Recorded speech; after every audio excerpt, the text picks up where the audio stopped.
जय जय महामाई मित्रों। हमारे सनातन धर्म में मुख्य रूप से 4 रात्रियों का विशेष महत्व बताया गया है, जिसमें आती है आपकी काल रात्रि, महारात्रि, मोह रात्रि और दारुण रात्रि। इन 4 रात्रियों में दारुण रात्रि अर्थात होलिका विशेष की रात्रि, इन 4 रात्रियों में किए गए प्रयोग एक दिवसीय भी हो सकते हैं या कोई साधना विशेष आप लंबे समय से करते आ रहे हों, जिसमें सिद्धि साधना अनुभव ना हो पा रहे हों, उस साधना को आज के दिवस में परिपूर्ण किया जा सकता है। उस देवता की कृपा के निमित्त हवन किया जा सकता है तथा साथ ही साथ किसी नई साधना का की शुरुआत की जा सकती है। नई साधना को करना प्रारंभ किया जा सकता है। एक दिवसीय प्रयोग भी हैं और नित्य नियम से अपनी साधनाओं को आगे करते रहने के लिए भी प्रयोग इस दिवस से प्रारंभ होते हैं।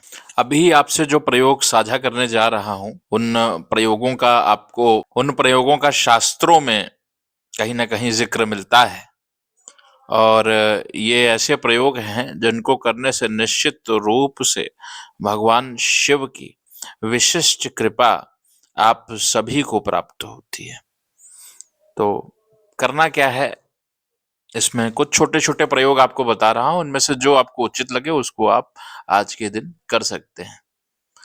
शिवरात्रि के दिन माना जाता है कि यदि आप किसी शिवालय में आप अपना संकल्प लें कि आज मैं अमुक अमुक पुत्र श्री अमुक अमुक भगवान शिव की कृपा प्राप्ति के लिए व्रत रहने जा रहा हूं और इस व्रत के साथ साथ मैं यथाशक्ति भगवान शिव के मंत्रों का जाप करूंगा और उनकी विशेष कृपा प्राप्ति के निमित्त ये जाप, या अगर कोई विशेष मनोकामना हो आपकी तो उस मनोकामना को भी बोला जा सकता है। और फिर उस शिवालय में सुबह 6 बजे से लेकर के शाम को 7-8 बजे तक, यानी आपने लगभग 4 पहर से ज्यादा का समय उस मंदिर विशेष में बिता लिया है, उस शिवालय विशेष में बिता लिया है और साथ ही साथ अपनी जो भी जाप इत्यादि करना हो उसे वहां पर करते रहें। इससे भगवान शिव की विशेष कृपा प्राप्त होती है।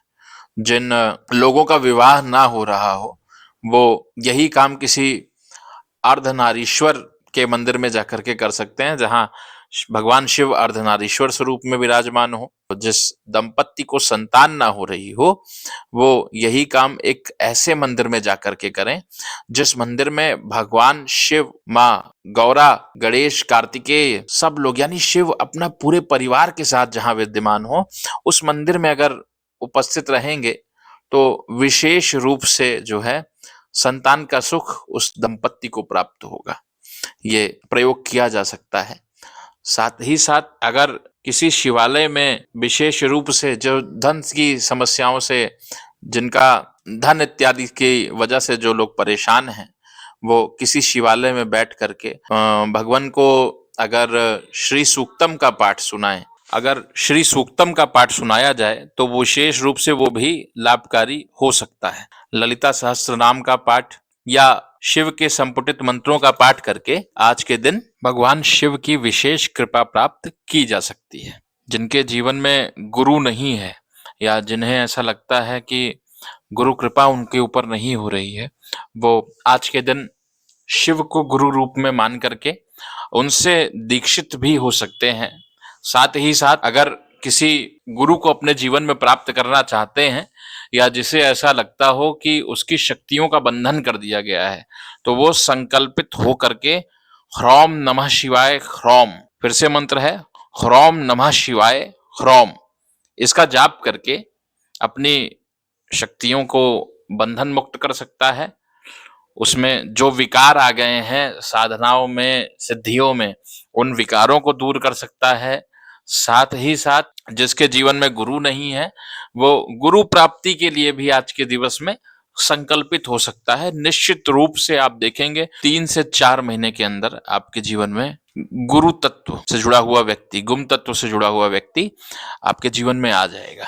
एक और ऑडियो जो है, अपने जो ऐसे साधक हैं जो मसानी साधनाओं में कहीं ना कहीं जुड़े हुए हैं, उन साधकों के लिए एक अलग ऑडियो डालूंगा। उसे भी आप सब सुने, और जो लोग निश्चित रूप से इन साधनाओं में हैं वो इसे कर सकते हैं। जय भवानी, जय तारा।